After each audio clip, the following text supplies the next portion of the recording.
Is mic good? Check. Check. Can I get a mic check on you, hon? Mic check. 1 2 1 2. I'm gonna pause down just a little bit. This is about as loud as I talk. Hold on. One more time. Mic check. 1 2 1 2. All right. One more time. Mic check. 1 2 1 2. 2, 3, 4. All right. How about now? Mic check. Perfect. Check. Hello. How are you doing today? How are you? I'm feeling a lot better, actually. Yeah, last time you was sick. Here we go. Still got a tiny bit, but pretty much gone. Month-long cold. Going live right now. There's a lot of that going around. Is there? In?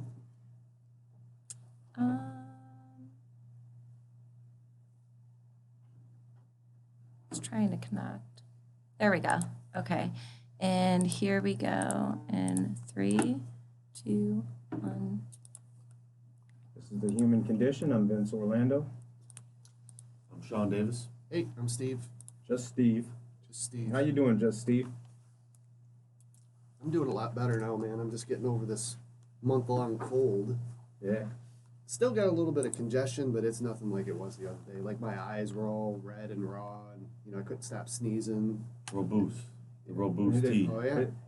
I'm drinking it again. Man, because this I was reading the other day that the black mold stuff, they said at best, once you're out of the environment, about a month, said it could be a year where these symptoms linger. You got to be bullshitting me, man. But anyway, that stuff's a lifesaver. So I feel you on the sickness. And I know I'm saying it wrong. I think the I is pronounced like a Y. Robios Robios or something How's like it that. spelled?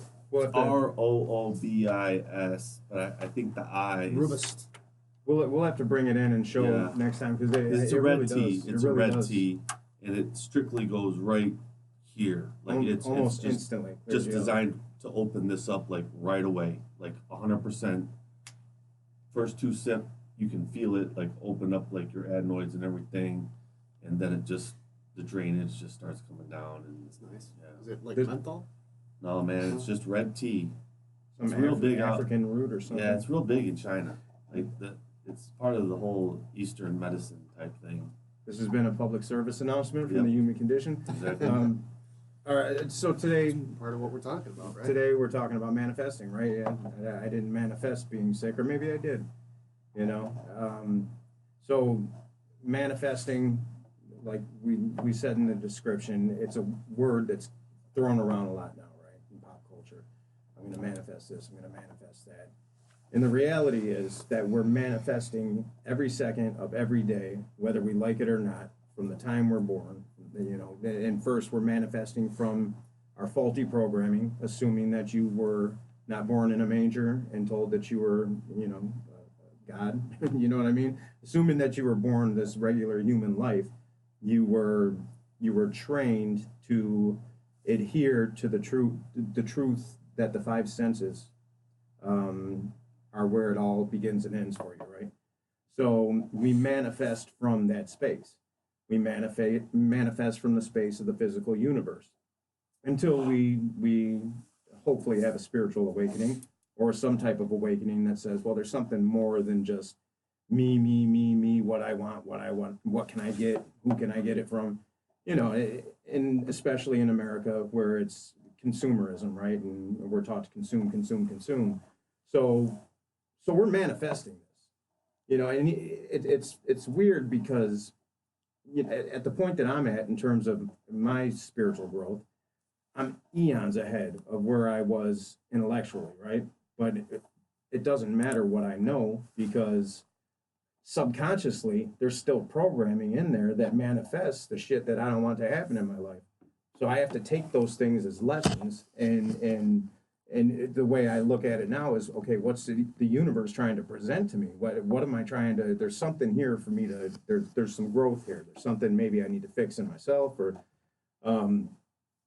like the traffic on the way here. I thought I was going to be late. I didn't manifest the traffic, But did you manifest getting here in the nick of time? I did not. So you were just like, however it goes, it goes. That's exactly what I did, because I got stuck with this flood at the new house, right? You were And I distracted. was dealing with that, lost track of time, like, oh shit, you know. And then the frustration starts to kick in when the slow person's in front of you, because now everybody's slow. And then I caught myself. I said, you know what, it is what it is. And then I said, I'm not even gonna make that text yet, because I'm still, you know, a half hour away. Not even gonna make that text yet. I'm gonna wait till I get to around, you know, 12 miles, see how it is. And then if it looks like I'm gonna be late, I'll shoot a text saying I might be a few minutes. So that's what I did. And then lo and behold, I'm here 5 minutes early. So yeah, but maybe I did manifest that being here on time by not getting caught up in, you know, because there's the cars beeping and everybody else is pissed off, and I'm kind of just looking at them thinking, you know, what's the point? Right. That sounds like patience. I mean, just Acceptance. what are you gonna? Yeah, Yeah, acceptance, or like, surrender. just sitting Surrender. Yeah. It's surrender. You know, like if you're sitting in rush hour traffic, I don't think it's going to matter how positive you are about it. You're going to be sitting in the traffic. Acceptance, man. I think the surrender piece, I think you can change a lot. I think you can change your reality through the surrender activity to change what's going on. So if I'm in a traffic jam and I accept the fact that I'm in this traffic jam and that I may be late to the studio and everything, the chances of the universe opening up pathways for me to get to where I need to be can open up. You know, I've heard some stories of a lot of like old school unity ministers and stuff will tell you one time they prayed to slow up time, and they told me the story, and they were like an hour and 15 minutes away from somewhere they needed to be in like 20, and they had Greg Braden talks about that too on some of those spiritual treks that they take, where all of a sudden they're. I wish I knew the story verbatim, but it was I was like, wow. Yeah. I forgot the reason why they needed to go, but they had spoke of this story where they had prayed together because there's nothing you can do. You can't drive any faster. You know, they just prayed and asked God to slow up time. And a place that was like an hour and 15 minutes away, they got there in 25 minutes. And this may sound a little woo-woo, right? Yeah, But even from a physics perspective, and there's physicists that will argue that time is real, and there's physicists that will say it's a man-made construct. I tend to believe the latter myself, based on my experience. And from a spiritual perspective, there is no time. Just as if you go into space, there's no north, south, east, west. All that dissipates, right? You're just in space. So from within the spiritual realm, there is no time, and every possibility that could happen is happening right now. And even in quantum physics, it would say that everything's happening right now, depending on the frequency with which things are consciously being viewed. Yeah. It will determine the physical state, right? But everything is happening right now, and right now, you know, there's billions of different us's doing different things. We're not doing a podcast. Just picture a car full of like 4 unity ministers that have been doing it for 30 plus years. Just imagine the consciousness in the car and them all praying together. I'm pretty sure they can bend time, you know, to get to what they need to be, especially if it's all in divine alignment. Well, and you know, I'd like to hear Steve's opinion on that, because I know his logical brain is probably going sideways on that one. I guess the way that I would put it, the gotcha for me with that kind of thinking is, so we have this universe and I need something. So I'm going to ask God to intervene in this universe where he set up all the rules, and he listens to me and he slows down time for me. That's cool. What about the 3 billion people that have died of measles? What about the people that are dying right now of hunger? Why isn't it? So he's going to help me get from one place to another very quickly. but he's not going to help heal this blind kid or this sick kid or this dying person in this inferno. Well, I'm glad you mentioned that because It just doesn't ring true to me. that's what manifesting is. So you're manifesting subconsciously, whether you like it or not. The power to manifest consciously isn't something that everyone is capable of. So most people pray wrong, right? So from a unity perspective, I can't see that they're sitting there saying, please, God, slow time down. They just already see themselves there on time, Yeah. right? You know, it's already happened. It's the same They way. believe it as it's already there. So if they believe that they're going to be there in 25 minutes, and they're there in 25 minutes. Well, I would just, I would weaponize those people. If they're able to bend time and change physics, So I'd maybe put they them in a weren't. room. Maybe there was a path. I'd you make know? them, manifest me a few $1 million so I can go take care of these people and, feed these people and take care of this problem. Like, get those people in a room and have them praying for the things that are good for everybody. And You not know just those them. people exist, right? You know there's medicineless hospitals in China where you can see in real time, you can see them chanting and killing tumors, cancer tumors, in people's the last one was I think it's a uterus, all they're chanting is it's already gone, it's already gone, it's already gone, and you're watching this thing on the ultrasound disappear. It was like 2.5 minutes. So the things, they are possible. Problem is we're blocked by the subconscious. So if I'm a child, I get measles, and I think I'm gonna die. I'm gonna die. It's gonna happen. Well, you're an infant. You're not doing a whole lot of thinking. You got measles and you're going to die. Well, by an the time infant's you're different. one. An infant's different, But and that's nobody's stepping who knows in what for that. them. Well, who knows what that plan is?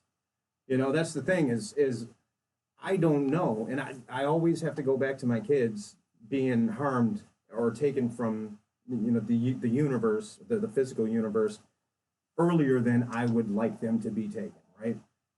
That's where I have to test my spiritual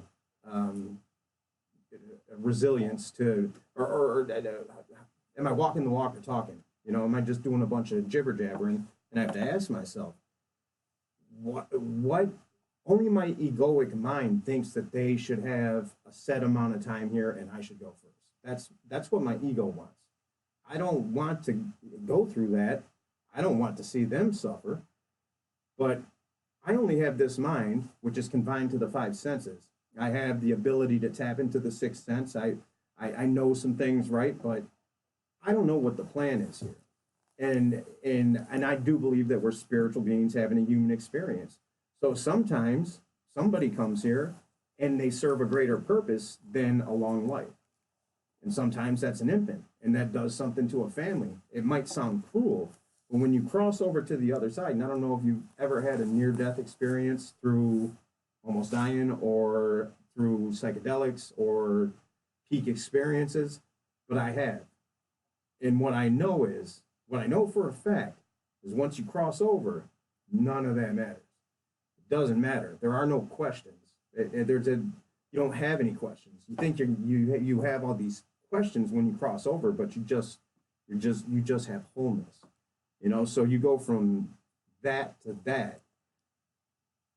I mean, there's war-torn countries and there's kids suffering everywhere, and to try to make sense of it with our human brains, it's just not possible. It's not possible. We don't know what that's there for. Maybe it's to make us I have to live better. that reality. I have to live the reality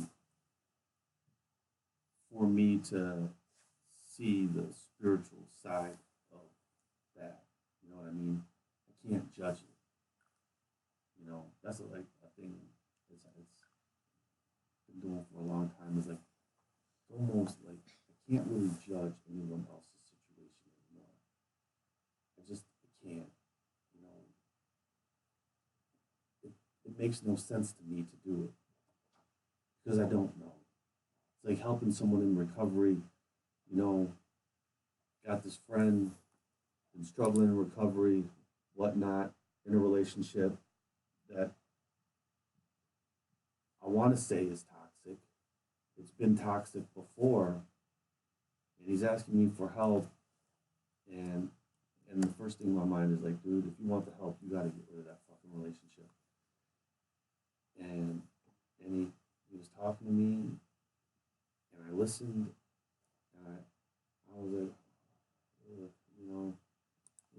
come meet him. So I met him, and I realized that he's in this relationship with the woman. The woman's daughter is really close with him, and his kids are close with. And I was trying to judge it, and I know it was toxic before, but who's to say that it's toxic now? And after a while, like I just want everyone to do whatever they're gonna do, and I can't judge any situations anymore based on my own reality because half the time I'm not even experiencing the reality of the other person or the situation. So it puts me really just in a position to offer like my best intent, my best wishes, my best prayers for whatever might be ailing the situation. Yeah, I get that. I mean, if you go around judging, I think that's why it's mentioned in the Bible. At least to me, that's how I interpret it. If you go around judging people, you carry that with you. It's so easy though. Lest you be judged. Yeah, By yourself, basically. Right. But Because with now I've social judged media, you as a bad person. Now I have to carry that with me because I'm better than you for you to be bad. how So much I are have you to carry judging on that. the scroll? When you're scrolling through, like I always find that when people are scrolling and you're doing the Facebook thing, it's just like a judgment almost, and it's like part of the reason why I like really want to ditch Facebook, just because like there's just so much. Well, there's a fucking like button. It's Yeah. so judgy. And You know?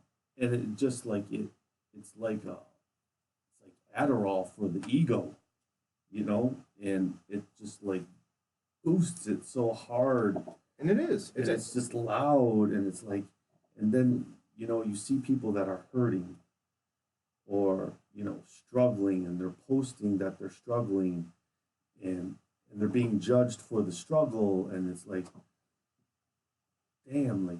Then you probably think like, man, why would you post that only to hear a bunch of bullshit, motherfucking judgmental people, and Well, and there's the opposite. Too. and then there's the opposite, Like, oh, so look how good he's doing. right, Fuck that but guy. the comparing and the judging, my outside's got to match your outsides, even if my insides is fucking toxic darkness, just complete insanity. See, I don't have a problem with any of that because all social media is human nature amplified, right? So I have access, and I was just talking to my cousin today.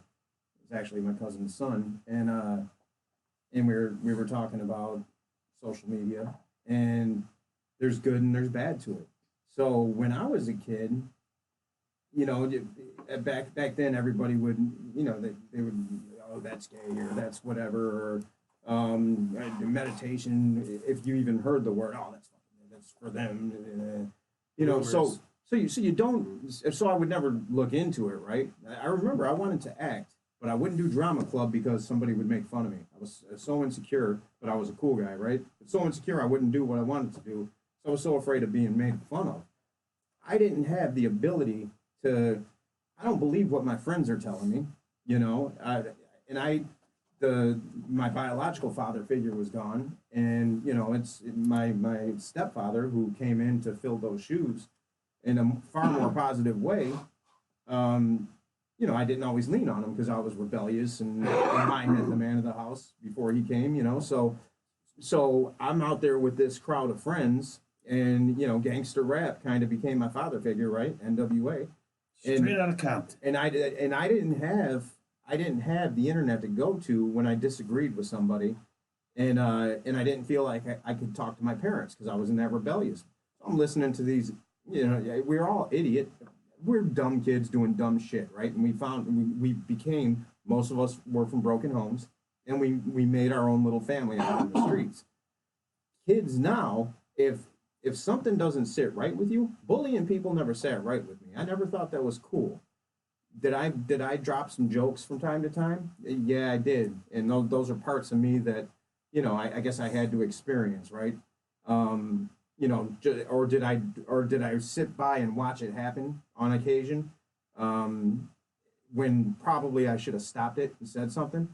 Yeah, and I learned from those things, but I didn't have the ability to validate my instinct in that this is wrong, right? So it was real easy for me to fall into the crowd because, well, there's nothing that is contradictory to this. So whatever, and it's cool, and people are patting me on the back, and you know what I mean? So, but now you want to know what meditation is, just Google it.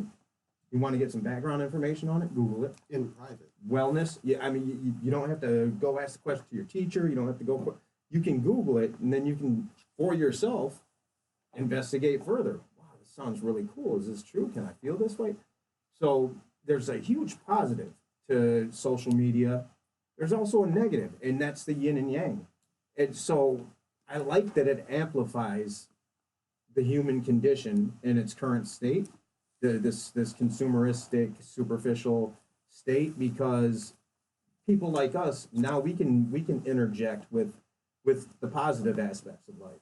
You know, and there's going to be somebody out there that's going to say, "Oh, why do you post like that all the time? You're just being sanctimonious. Yeah, you're fake. I know what you were like in the past." You know what I mean? Like that type of shit. But like our job while we're here is to be the light. And if we can be the light, we can manifest the light. And in order to do that, we have to detach ourselves from the good opinions of others. What do you mean by that? What do you know about manifestation? I was just going to ask. I'm Be asking- the light and manifest the light. What does that mean? What do you know about manifesting? I know just about what you said. All right.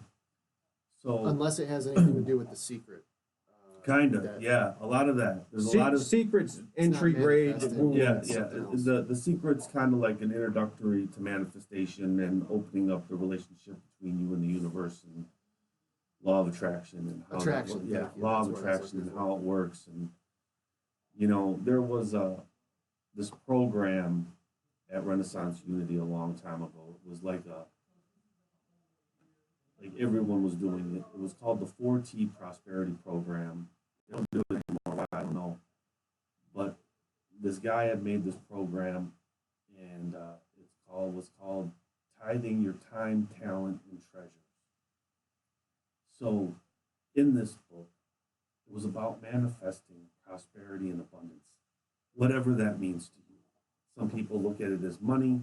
Some people look at prosperity and abundance in other things, whether it be love, you know, gardening, crops, whatever, just whatever you want it to mean for you. And so the first exercise was he wanted you to say that I am prosperous. You had to say it 120 times a day, and you had to write it 120 times a day for a week.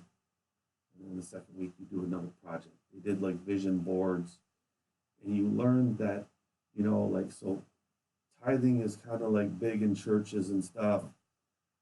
So if you weren't able to like tithe money, like he considered your time a way to tithe.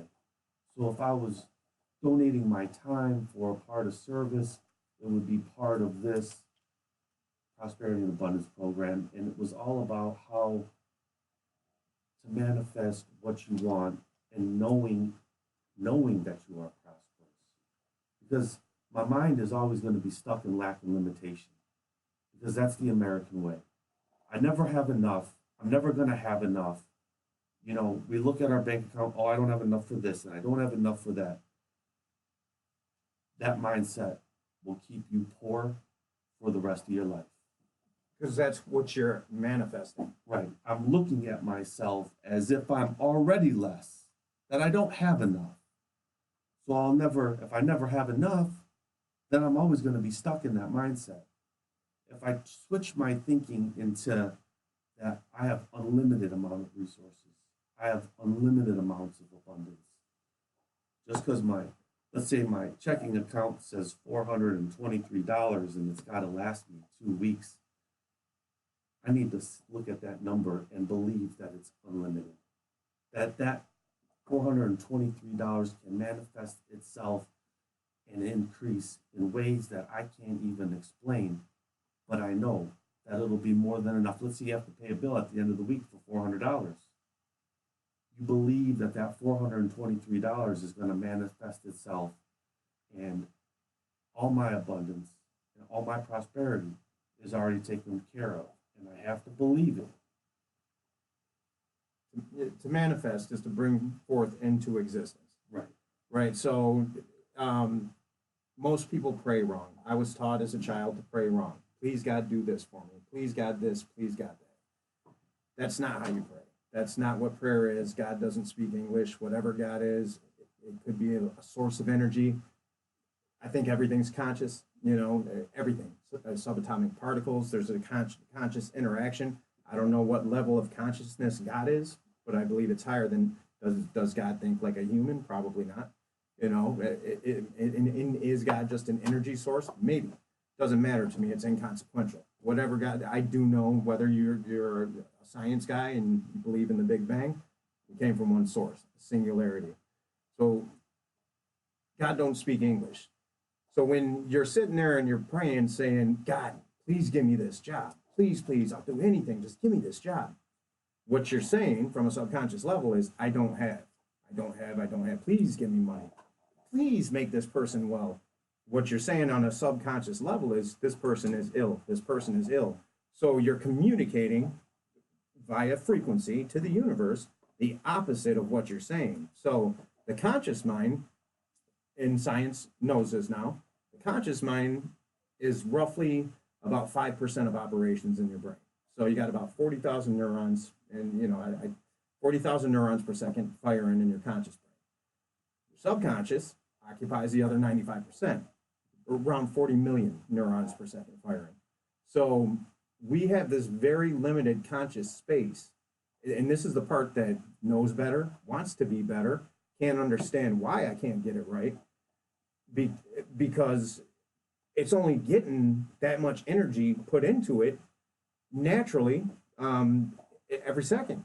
Meanwhile, the thing is, once you get knocked off with stress or anger or whatever, that 5% is gone. Now you're thrown into autopilot. Autopilot was taught wrong. That's where all the faulty programming was brought into play, and you were made to feel bad for that A you didn't get, and you started feeling less than, and I'm supposed to get married at this age, and all these other things. The fairy tale. Why does the fairy tale not happen to me? Because it's not real fucking life, and don't be attached to that. But people don't teach you that, and that's not out of male intent. This is just the generations and generations. So in order to manifest, like when I don't pray for anything. I pray that, Sparky passed. And me and Sparky had a bond. We were spiritual brothers. And then I have a lot of those, but me and Sparky we got pretty tight with that project we were doing for him. So I got the news, and and I had a dream about him, and I woke up that morning, and I'm like, I gotta call Sparky, because he sent me a text before Christmas. He was a mad texter with the funny, these long spiritual, all caps texts with emojis and shit. So I got that a week before Christmas, which I thought was odd, saying ho ho ho, and I got the thought, I'm like, does Sparky know? Because he had been in and out of the hospital. I'm like, does Sparky know something we don't? And then I didn't hear from him on New Year's Eve. And every day after New Year's Eve, I would think, I got to call Sparky, see how he's doing, just check in. And then I let the day take over and whatever. And the day he went into the hospital again, you get that feeling like there's an urgency to do something. And there was an urgency to call Sparky. Once again, I let the day get away from me. But all day, I'm like, I got to call Sparky. When I get the kids home, I'm going to call Sparky, blah, blah, blah. Get to the house. I get the kids in there, and what do you guys want for dinner? Start making dinner, and then Sparky's name pops up on my phone. I knew it wasn't Sparky, but I knew it wasn't, and I really overcompensated when I answered the phone because I really wanted it to be Sparky, but my gut dropped, and I said, "Hey, Sparky, what's going on?" Real over the top shit, and it was Karen, his girlfriend, and she's like, I want to let you know that I'm Sparky unresponsive. He was jaundiced, and I'm like, all right, and hits hard. Then I got to revert to the spiritual principles, right? If we truly embody the principles that we preach at Unity, we don't preach that we share at Unity, that we are one, that everything is in divine order, that when it's your time, it's your time. There's a plan for us that's greater than we could possibly understand as human beings, right? There's whatever we leave as, we don't know what heaven is, we don't know what that other realm is, but there's something. And even Einstein would, the first rule of the first law of thermodynamics is the conservation of energy. So it's got to go somewhere. Even if you're a scientist, that consciousness, that energy has got to go somewhere. So I knew I had to tell the kids, and my daughter's really attached to them. At the end of every Sunday service, she wants to go talk to Sparky. So I'm thinking, if I believe, and I know Sparky believed, I got to go talk to him in the same way I truly believe, and that, we're going to pray for him. And so I said that. I said, we got to pray for Sparky. He's in the hospital, and oh no, I hope he's going to be okay. I'll pray that he gets better. I'm like, don't pray that he gets better. Pray that he ends up where he's supposed to be, and see him there, wherever that is. Don't think about where you want him to be. Think about where he needs to be.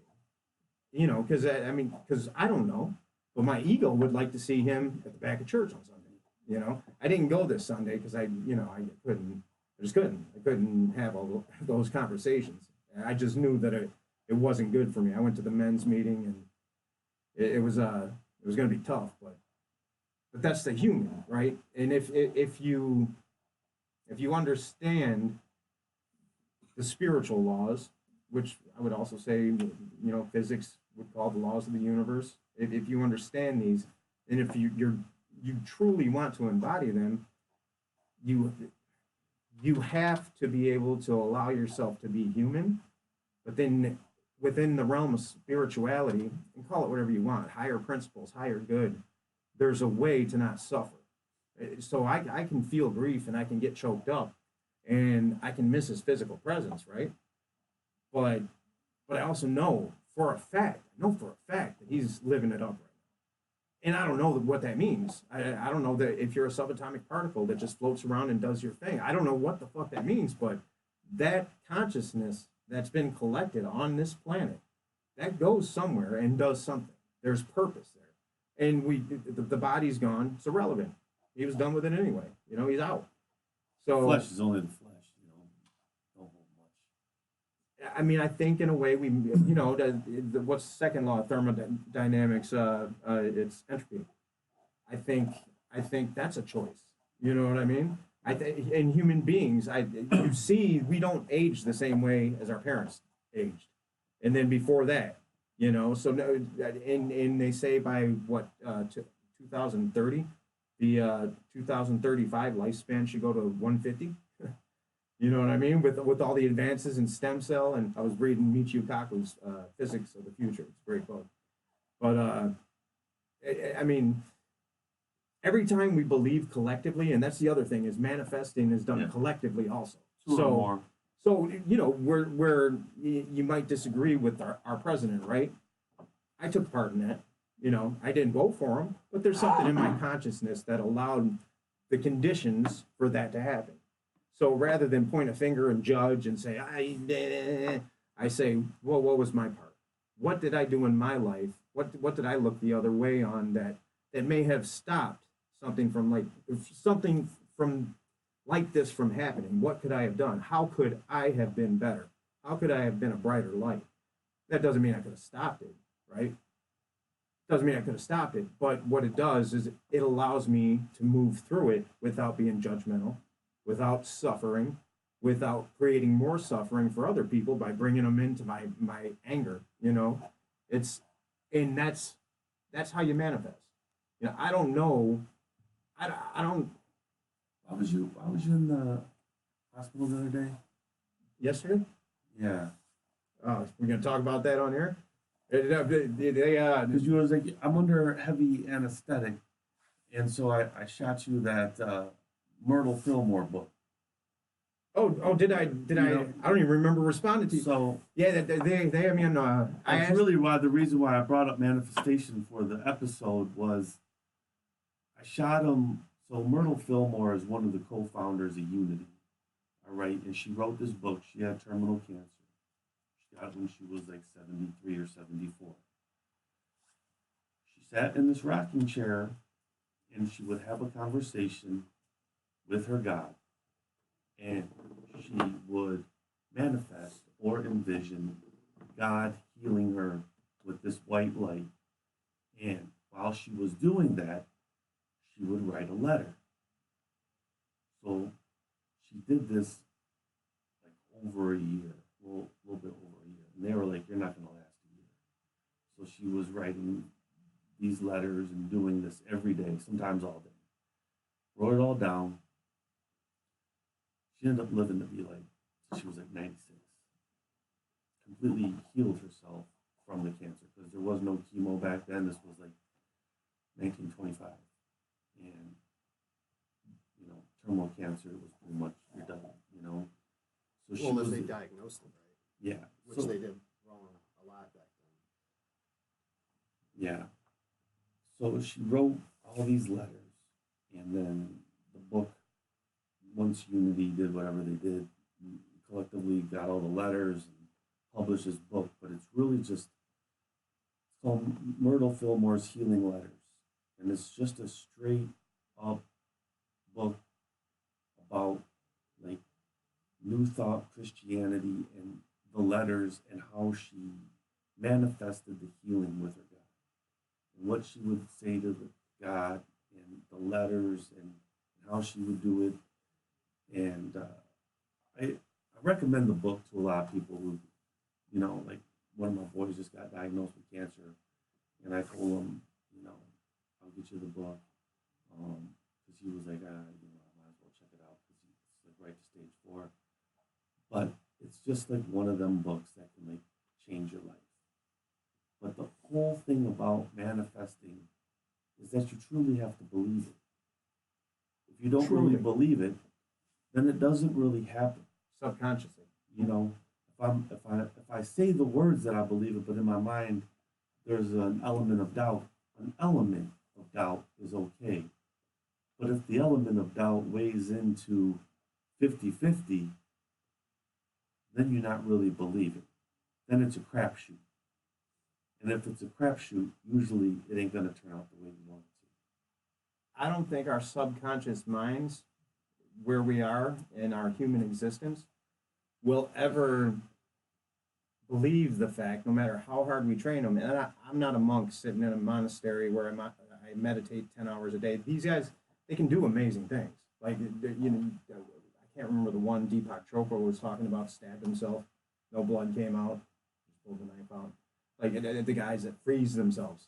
You know, there's things that they do that we would consider superhuman, and they just do it. I mean, it's what their mind over matter, which you can do, and you really got to practice that. Us as humans living in this realm, I don't think do I believe whether Christ really walked on water or not, whether it's a metaphor or whatever, do I believe it's possible, even through the laws of physics? Yeah, I do think that there's physics that would allow for that.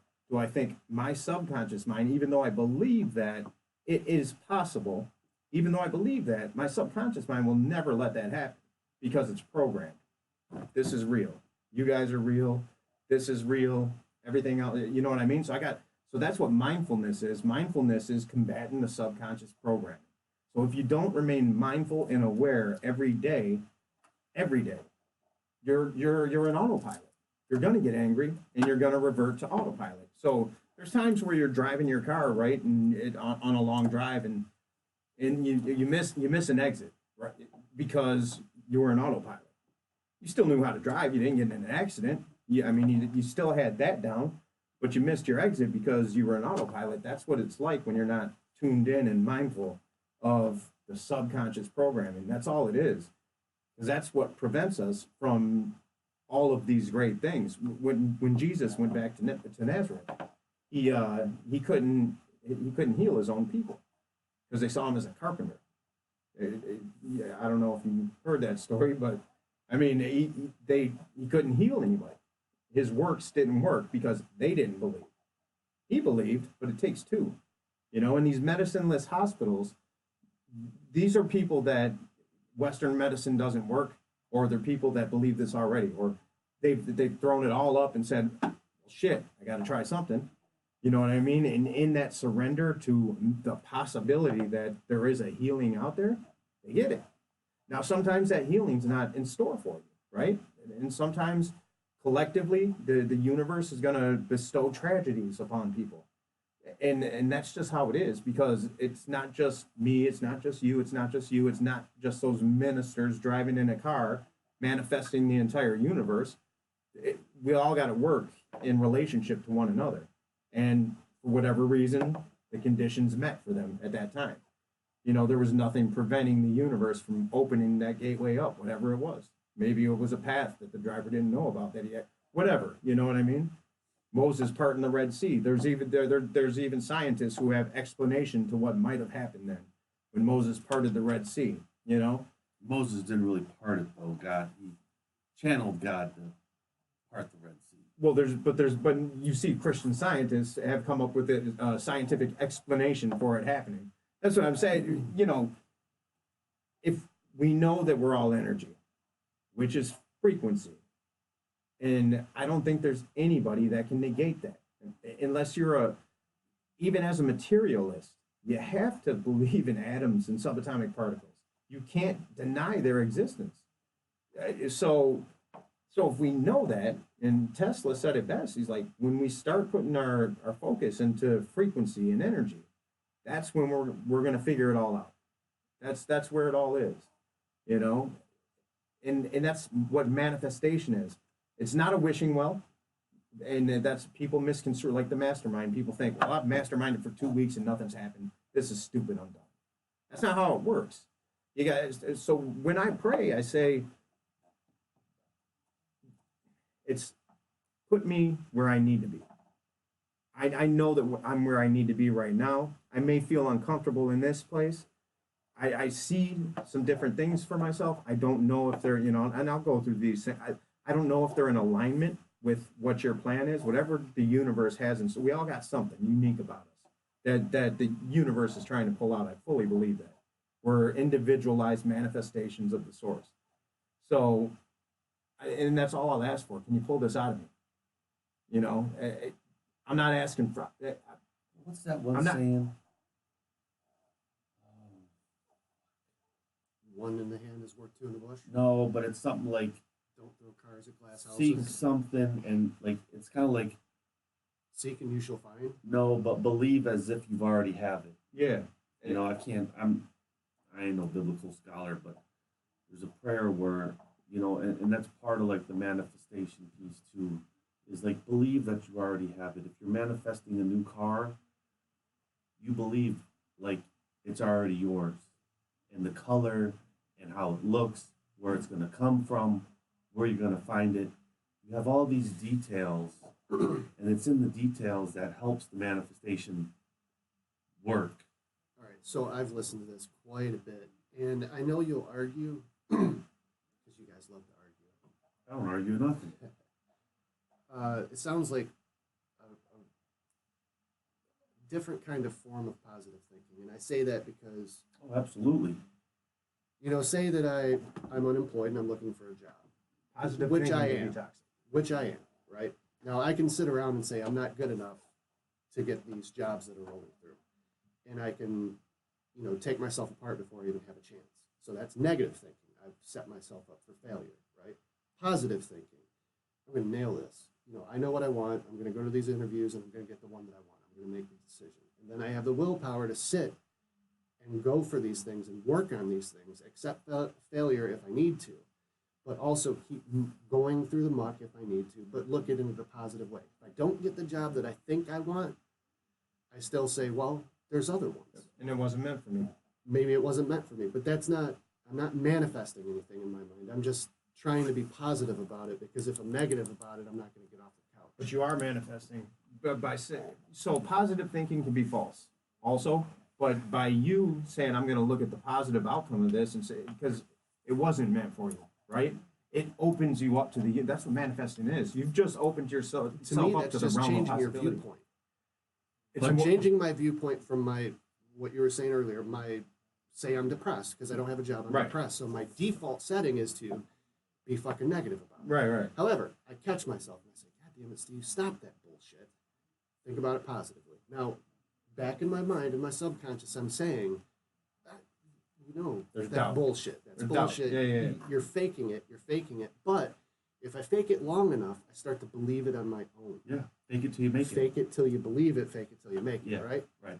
So is that still a form of manifesting? Absolutely. Yeah. Because that's That's been like the taught mo- to me that's- as positive. Yeah, thinking. that's like the most ground level form. Like fake it till you make it is. We all had to go through that phase. Well, the bad thing about positive thinking is when you're faking it and just faking it. You know what I mean? Like there's a part of you that says I'm lying to myself, and you continue to do it, and then you start to express it outward, but at home you beat yourself up. You know what I mean? So that's different, and there's a danger of falling into thinking I can just stand in front of the mirror and say these affirmations, and all these things are going to happen. There's a danger in getting to say, I want this particular job. There's a danger in getting attached to the outcome of that, because when that doesn't happen, then you start to doubt everything. But if you say, look, that wasn't meant for me. I'm opening myself up to the realm of possibility.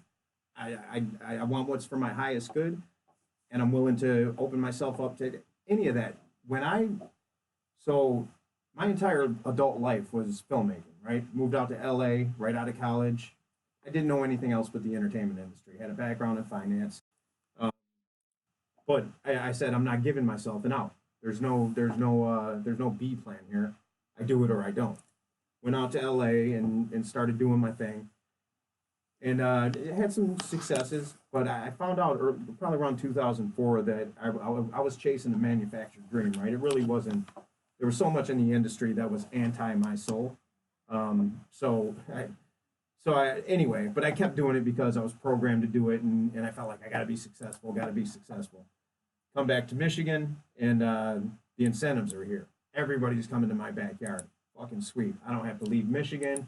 The billionaires that I couldn't get access to in California, they're here now, and they're coming to me.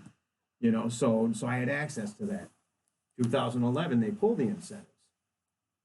I didn't even know what unemployment was or how to get it, right? I spent my whole life hustling or doing whatever to not have to stand in the food stamp line again, like when I did when I was a kid. So I didn't know what to do. And now I have a kid, so I was left with a choice. Continue the dream that really wasn't mine, because I had the contacts and still have the contacts. If I want to move back to LA, I can put a couple movies in real quick and expedite this process. I can do that and use the excuse that, okay, well, my kid will always be taken care of and I'll be a paycheck father. Or I can stay in Michigan where I don't know what the fuck I'm going to do. And I was still very attached to, I'm a filmmaker. I didn't know what non-attachment was. So I was embarrassed to do any other type of work in Michigan because I was stuck in my thoughts. And then I got broken down to my knees, as poor as I've ever been as an adult. Couldn't pay my electric bill, couldn't do anything, and this went on for a span of time. And that's exactly what I needed to get the ego knocked out of commission, to where it's like, I will do whatever fucking job it takes to make sure that my kids don't have to go. They had fun with it, because I called them Superman baths and whatever, but so they don't even know, they don't realize it, but I did. And so that's where I opened myself up to the universe. I said, look, I don't know what's next for me, but I know I'm not going to be away from my kids. So I'm open to whatever possibility you might have. I own a contracting business now. Any of my friends that know me from back in the day laugh at that shit. I've never swung a hammer. You know what I mean? But I saw an opportunity because I opened up to it. I said, yeah, I'll go check this out because my friend says there's opportunity here. Never climbed on roofs. You know what I mean? I didn't know what went under shingles. I didn't know shit. But I went out there and I started selling. And then I said, okay, there's a means to an end here, because there's billions of dollars in these insurance companies, and I fucking hate them. And I hate the way they treat people. And then I got some passion behind it. It took 8 months of working for somebody else, then a year for someone else, and then I opened my own business with my partner. We've done millions. If I would have been stuck If I would have, in my subconscious would have kept me in the place to where you're no good unless you're doing something in film, you have failed, I wouldn't have been open to the possibility. So sometimes manifesting is just saying, I know that there's something out there for me. I don't know what that is. I could use some guidance. You know, That's also from the point of view that I'm seeing that story, because I was around for it and everything. It's accepting failure. but it's And not it's- failure though. That's the perspective. Hardship. It's a lesson. There's a Hardship is the lesson, pathway to peace. But the Hollywood thing is not for everybody, right? And you're not a famous director. I would call that, in my mind, a failure, because you're not Martin Scorsese. There was a time where I would have called it too. But at some point, you had to admit that to yourself, like, okay, this is not working out for me. I have to find something else. That's the thing that was driving you to keep throwing into the hole, like, I'm going to do this, I'm going to do this, without seeing what was going on is what was keeping you back. Well, what Really really kept, known. what really kept me back is that I didn't really want it. You know, and Hold on. one night we were right after